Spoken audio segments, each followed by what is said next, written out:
নিনো কত করে জিজ্ঞেস করছে দেখো। লাল মূলো, সাদা মূলো। মূলো কত করে দাদা? কত?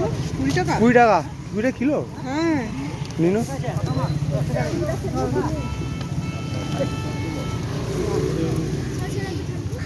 পারবি না আমি না পারবি না কিরকম করিস কেন?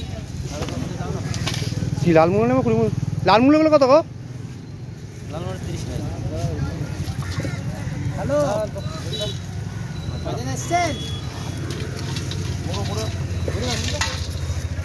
কি নাম? সাদা মূলো নেবে না? ভাইয়ের নাম কি? লাল মূলো। 30 টাকা কিলো। হরে কৃষ্ণ, রামকৃষ্ণ। এখন গেছে না অনেকক্ষণ? অনেকক্ষণ না এখন? কত নেবে? মূলা সাদা মূলা 20 টাকা। রামকৃষ্ণ। তবে লাল মূলাটা কত করে ভাইটি? 30 টাকা। লাল মূলো